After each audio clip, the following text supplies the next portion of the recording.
अस्सलाम वालेकुम, मेरा नाम है श्वेता। अस्सलाम वालेकुम, मेरा नाम है इंतर और आप सबका स्वागत है हमारे चैनल में। अभी हम मुफ्ती तारिक मसूद का वीडियो करने वाले। उमर की शहादत का दिन कौन सा है, आइए देखते हैं। अच्छा हाँ, मुफ्ती तारिक मसूद के बयानात के लिए तारिक मसूद एक्सक्लूसिव को सब्सक्राइब करें। तारिक मसूद एक्सक्लूसिव।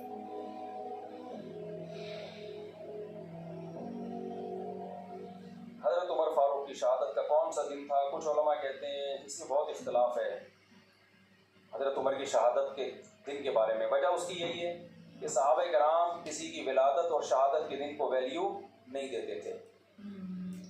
सहाबा कराम उन दिनों को वैल्यू देते थे जो शरीयत ने मुतय्यन की है। ये तो हम लोगों ने गैर मुस्लिमों से तरीक़े सीखे हैं, गैर मुस्लिमों से तरीक़े सीखे हम लोगों ने कि भाई फ़लाँ दिन बड़ा है, फ़लाँ दिन छोटा है, फ़लाँ फ़लाँ पैदा हुआ था। इस्लाम में ऐसा कुछ नहीं है। देखो नबी सल्लल्लाहु अलैहि वसल्लम की विलादत का दिन पीर का दिन था ना। आपकी विलादत का दिन कौन सा था? पीर का, सही हदीस में। लेकिन आपने मुक़द्दस दिन जुम्मे को करार दिया। हालांकि यहूदियों के लिए हफ्ता था, ईसाइयों के लिए इतवार था। यहूदी पुरानी कौम, उसके बाद ईसाई आए, उसके बाद मुसलमान आए, तो हमारे लिए तो पीर बनता था, वैसे भी पीर बनता था ना। और नबी का नबी का विलादत का दिन भी था, लेकिन इसके बावजूद जुम्मा कर दिया गया, पीर नहीं किया, ताकि लोग ऐसा ना हो कि विलादत के दिनों को मुकद्दस मानना शुरू कर दें। इस्लाम में किसी की तारीख का, पैदाइश का दिन और वफात का दिन की कोई वैल्यू नहीं है। और नबी सल्लल्लाहु अलैहि वसल्लम ने पीर का रोज़ा भी रखा है ताकि ये कॉन्सेप्ट और क्लियर हो जाए कि मेरा यौम विलादत ईद का दिन नहीं हो सकता। उसको ईद मिलादुन नबी नहीं कह सकते, क्योंकि वो रोज़ा और ईद जमा नहीं होते। समझते हो कि नहीं समझते? टेक्निकल बातें हैं, इसको समझ लो अच्छी तरीके से। तो इसलिए किसी के कोई भी तारीख़ विलादत हो, कोई भी तारीख़ पैदाइश हो, हमने क्या करना है? हमने ना सालगिरह मनाना है ना बरसी मनानी है। अच्छा, बाज़ उलमा ये तहरीक चला रहे हैं कि हज़रत उमर की शहादत के दिन सरकारी छुट्टी हो, तो हम उन उलमा की बात की तायीद करते हैं। सवाल पैदा होता है कि हम उनकी तायीद क्यों कर रहे हैं, जब हम खुद मान रहे हैं कि किसी की शहादत का दिन या विलादत का दिन खुद ही नहीं चाहते थे कि कोई बड़ा मान, तो फिर हज़रत उमर की शहादत के दिन को हम छुट्टी क्यों? वजह उसकी है कि भाई हम तो कहते हैं किसी की भी छुट्टी नहीं होनी चाहिए। लेकिन ये अजीब बात है, हज़रत अली रज़ी अल्लाह ताला अन्हु, उनसे मोहब्बत भी हमारे ईमान का जुज़ है। उनकी शहादत का दिन या हज़रत हुसैन की शहादत का दिन, इनको तो आप छुट्टी के दिन करार दे रहे हो, फिर हज़रत उमर क्यों करार नहीं दे रहे? ये फिर नाइंसाफ़ी है। उसूली तौर पर तो कोई दिन यकम मुहर्रम से लेके 29 और 30 ज़िलहिज्जा तक किसी की विलादत या पैदाइश में किसी का दिन भी ना छुट्टी होनी, कोई छुट्टी का दिन नहीं है। लेकिन अगर किसी दिन पे छुट्टी कर रहे हो तो फिर दूसरे सहाबा को भी तो वैल्यू दो ना। तो जो उलमा कह रहे हैं ना हज़रत उमर के यौम शहादत पे छुट्टी होनी चाहिए, वो इस बेस पे कह रहे हैं कि जब आप सैयदना हुसैन या हज़रत अली की शहादत के दिन को छुट्टी का दिन करार देते हो तो अहले सुन्नत वल जमात के यहाँ हज़रत अली से मोहब्बत भी ईमान का जुज़्व है, लेकिन हज़रत उमर की फजीलत सैयदना अली से ज़्यादा है। और इस बात को हज़रत अली भी मानते थे कि हज़रत उमर की फजीलत सैयदना अली से ज़्यादा है। तो जो उलमा कह रहे हैं ना कि हज़रत उमर के यौम शहादत पे छुट्टी होनी चाहिए, वो इस बेस पे कह रहे हैं कि या तो किसी भी दिन छुट्टी ना हो, लेकिन जब हो रही है तो फिर उन दिनों में हो रही है तो फिर इन दिनों में भी हो। समझते हो कि नहीं समझते? इसकी मैं एक मिसाल देता हूँ। एक केस आया मेरे सामने कि किसी खातून ने शरई पर्दा किया अपने देवर से, देवर से पर्दा कर लिया। तो दूसरे देवर को, वो जो देवर जिससे पर्दा किया ना, उसको बड़ा एतराज था कि ये मुझसे पर्दा कर रही है। तो मेरे पास केस आया, मैंने बहुत डांटा। मैंने कहा भाई औरत पर लाजिम है कि अपने देवर से पर्दा करे। खातून से पूछा गया, उसने कहा मैंने शरीयत की वजह से किया है ऐसा। तो मैंने उनके देवर को बोला, मैंने कहा भाई ये जब आपसे पर्दा कर रही है तो आप क्यों मजबूर कर रहे हो उसको? ये तो शरीयत के हुक्म समझ के कर रही है। उसने बड़ी अच्छी बात की, उसने कहा कि ये मेरे से कर रही है, दूसरे भाई से नहीं कर रही। अब बात समझ में आई? मैंने कहा बात तो माकूल कह रहे, अगर शरीयत की वजह से कर रही है तो दोनों से करे ना। उससे नहीं कर रही, मुझसे कर रही है, इसका मतलब मेरे पर गोया बज़बान हाल इल्जाम लग रहा है कि ये बंदा 2 नंबर है, ये खराब है। तो शरीयत की वजह से अगर हम कर रहे हैं तो भाई फिर औरत कर रही है तो फिर सारे देवरों से पर्दा करे ना। ये वाले से कर रही है, वो वाले से नहीं कर रही है। या तो चलो कोई बूढ़ा हो गया बहुत ज्यादा, वो एक अलग बात है। तो ये बात उस देवर की बिल्कुल माकूल थी, एतराज बिल्कुल माकूल था। तो इसी तरह मेरे भाई हम ये कहते हैं कि इस्लाम में ना किसी का यौम विलादत मनाया जाएगा, ना किसी का यौम शहादत। असल तो यही है। लेकिन अगर मना रहे हो तो फिर ये क्या कि फला का मनाओ फला का नहीं मनाओ, इसका मतलब फला को वैल्यू दे रहे हो, फला को आप बिल्कुल वैल्यू नहीं दे रहे। तो वो इस बेस पर मुतालबा करते हैं कि हज़रत उमर का यौम शहादत छुट्टी का दिन होना चाहिए। वरना उसूली तौर पर जो मैंने मसला बयान किया, इस्लाम में ना बरसी है ना बर्थडे है, यौम विलादत है ही नहीं। इस्लाम ने खुद हमें तारीखें बता दी हैं कि इन दिनों में तुमने ये काम करने हैं। इस्लाम ने हमें बता दिया भाई 10 मुहर्रम का दिन रोजा रखने का दिन है। 10 मुहर्रम का दिन क्या है? रोजा रखने का दिन है, ये एक मुकद्दस दिन है। उसके बाद क्या करना है? उसके बाद सफर, रबीउल अव्वल, रबीउल सानी, जुमादुल अव्वल। अब रबीउल अव्वल में लोग उम्रा कर रहे होते हैं, उसको ज्यादा फजीलत समझते हैं, ये बिदअत है। रबीउल अव्वल में उम्रे का वही सवाब है जो सफर में उम्रे का सवाब है। अगर आप उसमें ज्यादा सवाब समझ के करेंगे तो ये अमल बिदअत बन जाएगा, क्योंकि किसी सहाबी, ताबीई या पैगंबर से साबित नहीं है कि उन्होंने रबीउल अव्वल में उम्रे का ज्यादा एहतमाम किया हो। जी रबीउल अव्वल आ रहा है तो हम इसमें ज्यादा एहतमाम करेंगे। बाज लोग समझते हैं रबीउल अव्वल के महीने में रोज़े रसूल पे हाजिरी का ज्यादा सवाब है, ये भी गलत है। ना कोई हमें हदीस मिलती है कि रबीउल अव्वल में आप रोजे पे हाजिरी देंगे तो ज्यादा सवाब मिलेगा, ना किसी सहाबी का अमल है। सहाबा की नजर में रोजे पे हाजिरी मुहर्रम हो, सफर हो, रबीउल अव्वल हो, रबीउल सानी हो, इन तमाम महीनों में बराबर थी। किसी महीने को उन्होंने वैल्यू नहीं दी। अरब लोग हैरान होते हैं कि रबीउल अव्वल में रोज़े रसूल पर इतने इंडियन पाकिस्तानी आके जमा हो जाते हैं, ये क्यों हो रहे हैं? सऊदी अरब वाले और अरब हैरान होते हैं कि भाई ये पूरे साल इतना रश नहीं होता, रबीउल अव्वल में रोज़े रसूल पे इतने पाकिस्तानी आते हैं। तो उनको फिर हम बताते हैं कि भाई ये पाकिस्तानियों का अकीदा है कि रबीउल अव्वल में रोजे पे हाजिरी पे ज्यादा सवाब मिलेगा। तो हैरान होते हैं कि ये कौन सी हदीस से निकाला है इन लोगों ने मसला, समझ में नहीं आ रही बात, मेरा ख्याल है।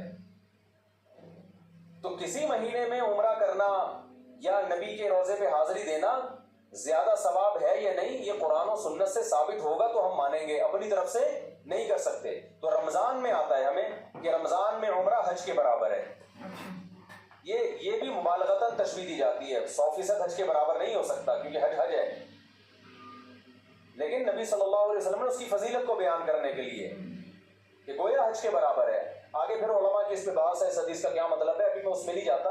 बताने का मकसद ये कि रमजान में उम्रा ये बहरहाल दूसरे महीनों से ज्यादा सवाब। तो अगर आप रमजान में उम्रा कर रहे हैं, रमजान में रोजे रसूल पे हाजिरी कर दे रहे हैं, इस बेस पे कि रमजान में इबादत का सवाब बढ़ जाता है, तो फिर रोजे रसूल पे हाजिरी का सवाब भी बढ़ेगा और मस्जिद नबी में हाजिरी का सवाब भी बढ़ेगा रमजान में। लेकिन रबीउल अव्वल, मुहर्रम, सफर ये सवाब के लिहाज से एक जैसे हैं। समझते हो कि नहीं समझते? तो इसलिए जब आपने उम्रा करना हो तो स्पेसिफिक रबीउल अव्वल का इंतजार ना किया करें।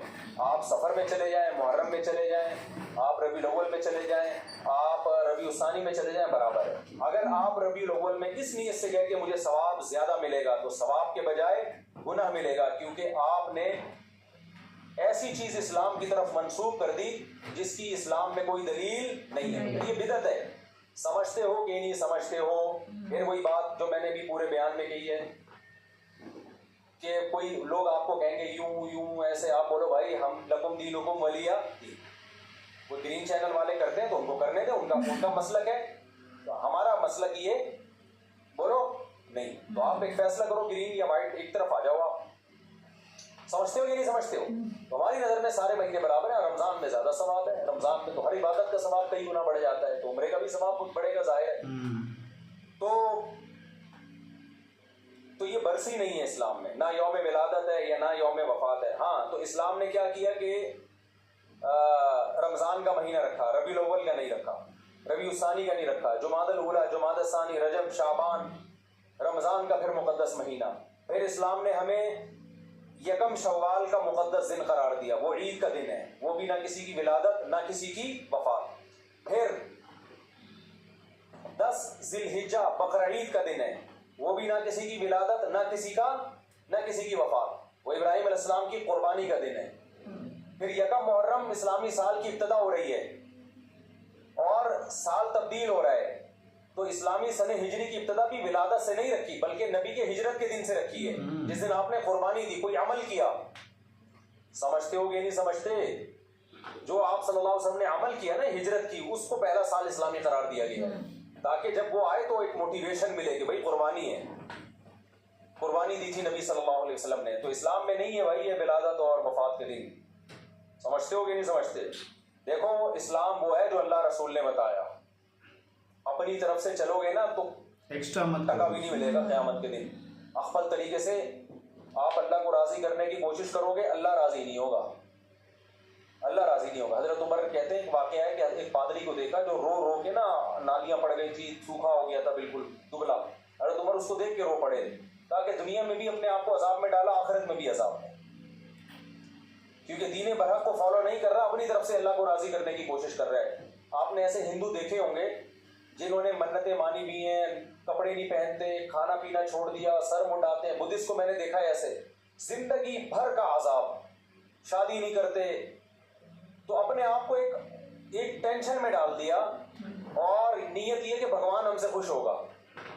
हालांकि खुदा खुश नहीं होता कि आप सर मुंडा के घूमते रहें, खाना पीना छोड़ दें और आप शादी भी ना करें। कुछ होते हैं ना, हिंदुओं में भी होते हैं, बुद्धिस्ट में भी होते हैं।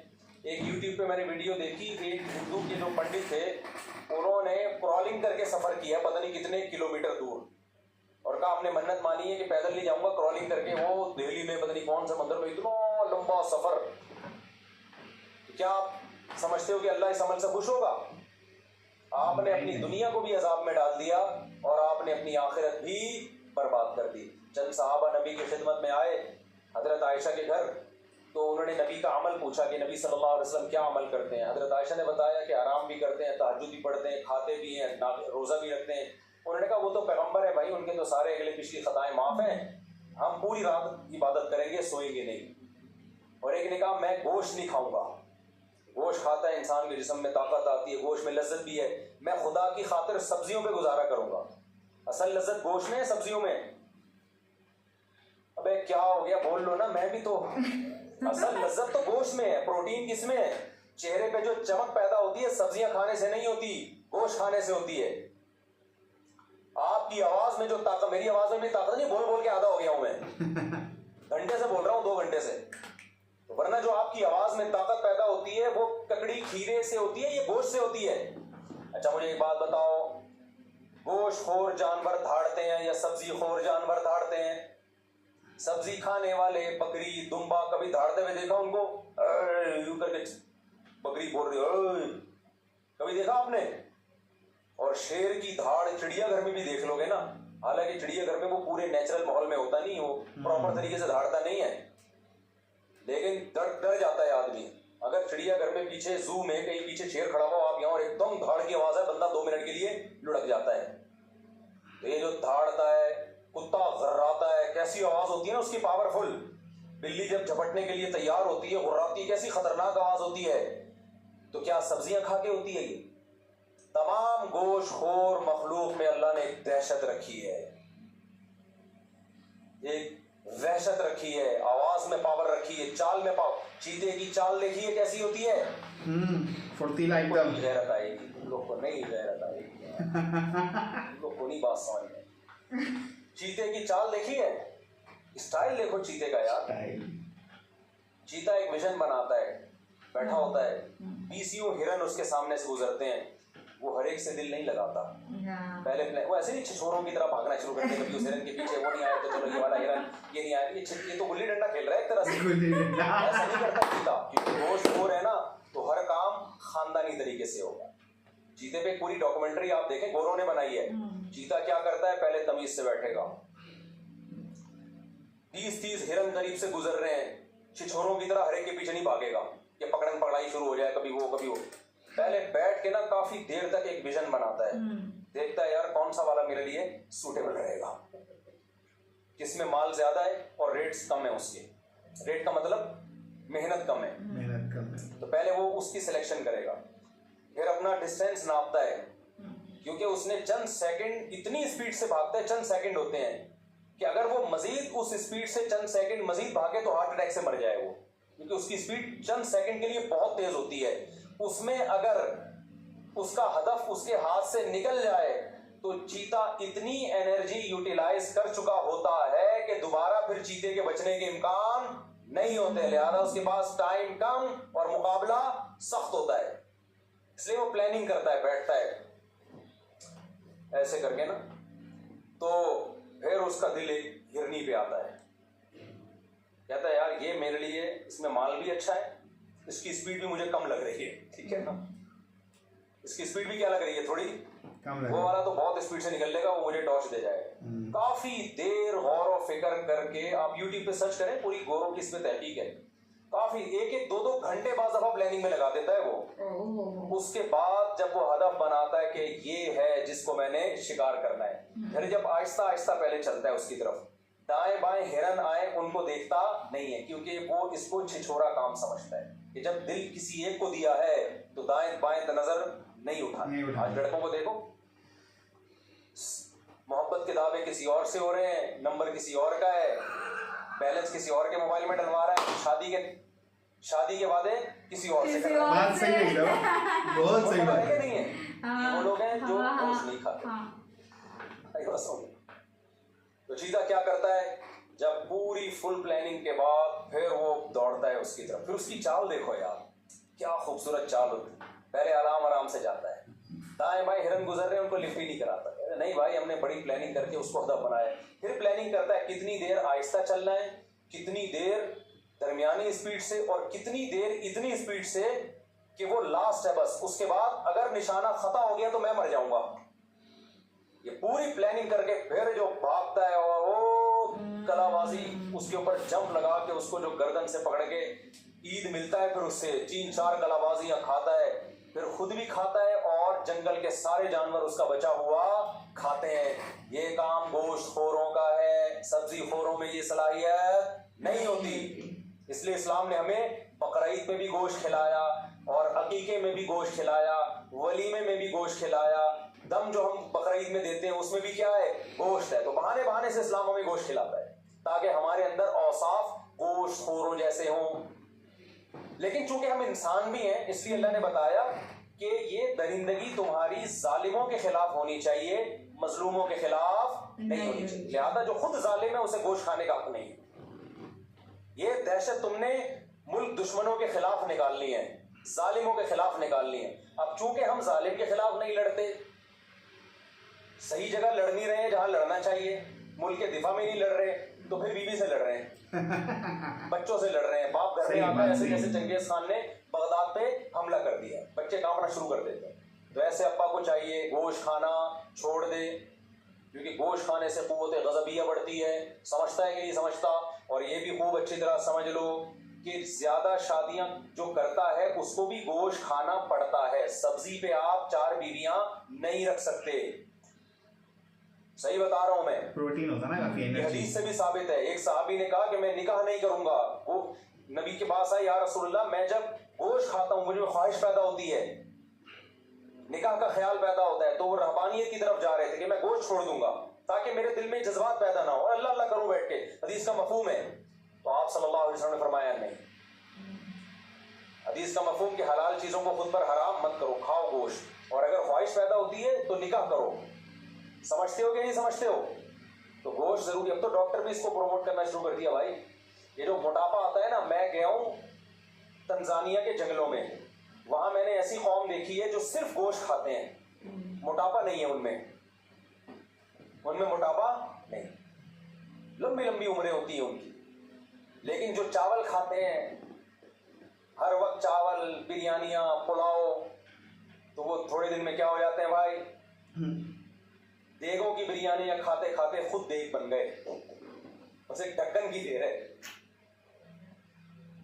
समझ रहे हो? खाएं, मना नहीं किया आपको, लेकिन ज्यादा फोकस किसको करें आप? भाई डॉक्टर से पूछ लें, ऐसा ना हो गोश्त खा के मर जाए, कुछ और हो जाए। मैं तो एक मोटिवेशन के लिए बात कर रहा हूँ, बाकी डॉक्टर बताएगा आपको क्या लिमिट में होता है हर एक चीज। मैं तो कोई और सवाल का जवाब देने लगा था, ये मुझे इधर पता नहीं किधर चला गया। मैं जवाब क्या दे रहा था?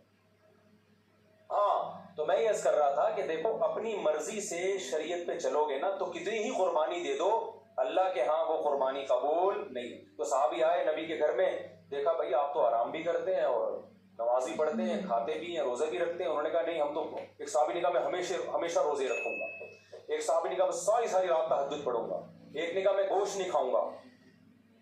तो आप सल्लल्लाहु अलैहि वसल्लम को जब इत्तला मिली तो आप खुश नहीं हुए। होता तो ये ना कि आप फरमाते हैं माशाल्लाह भाई इतनी कुर्बानी वाले लोग पैदा हो गए, अल्लाह के लिए गोश्त खाना छोड़ देंगे, अल्लाह के लिए रात को सोना छोड़ देंगे, सुभान अल्लाह, ना ना ना ना।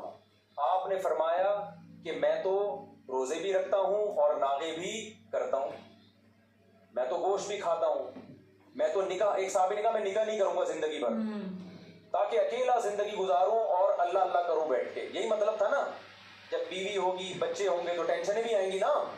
मैंने कहा नहीं, मैं बीवी बच्चों से दूर रहूंगा, अपनी ख्वाहिश ही नहीं पूरी करूंगा, अपनी ख्वाहिश को मैं कुचल दूंगा। देखने में तो बड़ा जज्बा है भाई, क्या ख्याल है कि आपके अंदर एक ख्वाहिश पैदा हो रही है, आपको मैंने पूरी नहीं करनी है वो, लेकिन इस जज्बे को पैगंबर सल्लल्लाहु अलैहि वसल्लम ने पसंद नहीं किया। नॉर्मल जिंदगी गुजारो। आपने फरमाया मैं तो निकाह भी करता हूँ और मैं तो रोजे भी रखता हूँ, नागे भी करता हूँ, और मैं तो रात को आराम भी करता हूँ, नींद भी करता हूँ और नमाज भी पढ़ता हूँ। आपने फरमाया जो मेरे तरीके से हट के अल्लाह को राजी करने की कोशिश करेगा वो मुझ में से नहीं, मेरा उम्मती नहीं है, और जाहिर है फिर उसकी बख्शिश क़यामत में नहीं होगी। अहबल तरीके से अगर आप कुर्बानियाँ देना शुरू कर दोगे, इस कुर्बानी की अल्लाह के यहाँ कोई कदर नहीं है। देखो एक आखिरी मिसाल दे के बात खत्म करता हूँ। हम रमजान में रोजा रखते हैं गुरूब आफ्ताब तक, गुरूब आफ्ताब के बाद इफ्तार में जल्दी करते हैं। अगर कोई फंटरगिरी शुरू कर दे कि मैंने जनाब 15 घंटे का रोजा रख लिया, सबने रखा, मैं अल्लाह की खातिर 1 घंटा और भूख बर्दाश्त करूंगा, तो सवाब मिलेगा गुनाह मिलेगा? गुनाह। भाई जब तक अल्लाह ने कहा था भूख है, अब अल्लाह ने पाबंदी हटा दी, तो अब अगर तू पानी नहीं पी रहा, इससे अल्लाह खुश नहीं होगा। अब ये तेरी अपनी बनाई हुई है, तो खूब समझ लो। बिदअत जब हम करते हैं, हम अपनी तरफ से पैगंबर को खुश करने की कोशिश कर रहे होते हैं, हम अपनी तरफ से अल्लाह को खुश करने की कोशिश कर रहे होते हैं, लेकिन अल्लाह कहता है कि ये तुम्हारा अपना गढ़ा हुआ तरीका है, ये मैंने नहीं बताया, लिहाजा इससे मैं खुश नहीं हूँगा। पब्लिक में वाह वाह हो जाएगी मगर मैं इससे खुश नहीं हूँगा। तो इसलिए हमने सिर्फ वो करना है जो अल्लाह रसूल ने बताया है। बिदअत के करीब नहीं जाना, हमने ना रबीउल अव्वल में जाना है, ना हमने मुहर्रम में जाना है। समझता है कि नहीं समझता है? राइट। क्यों? जायज है, कारोबार जायज है।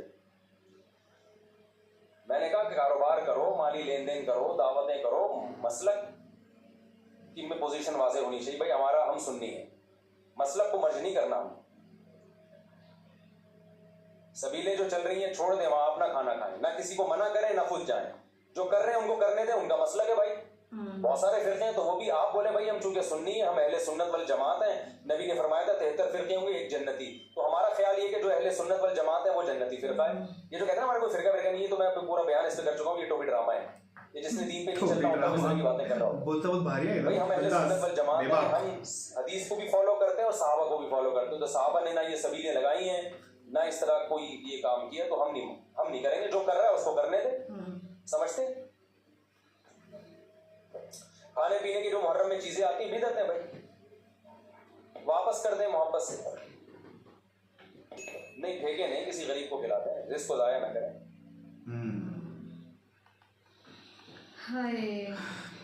बोलते हैं ना बिंदास, एकदम बेबाक बिंदास। हाँ, मतलब और इनके एग्जांपल्स भी है ना बहुत अच्छे होते हैं। करंट लाइफ से काफी बोलते ना ये होते हैं कि यार वो जैसे भोज को और आजकल के नौजवानों का कंपेयर करके बताया, बहुत सही बात बोला वो ऑफकोर्स। लेकिन उनमें वही है ना यार इस्लाम में कि आपको जो दिन दिए गए हैं वही है, आपको एक्स्ट्रा दिन नहीं क्रिएट करना, इसकी शादी का दिन बनाओ, ये इसका जन्मदिन बनाओ, ये बनाओ वो बनाओ, वही तो वो सही है। उमर को भी उन्होंने वही बोला ना कि उनको जरूरत नहीं है, और क्योंकि हमने सीरीज भी देखी तो हमको अभी थोड़ा बहुत पता है कि चलो मतलब वो ये क्योंकि उमर खुद ही बोलते थे जितना मैं सीधे कि मेरे को इतना बड़ा मत बना, मैं भी आप जैसा ही हूँ, मेरे को स्पेशल कपड़े भी नहीं चाहिए, मेरे को स्पेशल कुछ ट्रीटमेंट नहीं चाहिए, 2 जोड़ी कपड़े हैं जो तो इधर भी ये भी वही कह रहे हैं कि इनको स्पेशल नहीं, वो खुद वैसे हैं, आप क्यों एक्स्ट्रा करना है, क्यों छुट्टी चाहिए तुम्हें, छुट्टी क्यों एक्स्ट्रा चाहिए? बहुत सही बात, बहुत अच्छी बात थी। तो और देखेंगे गाइस, तब तक के लिए वीडियो को like, subscribe, share, comment, click on the bell icon.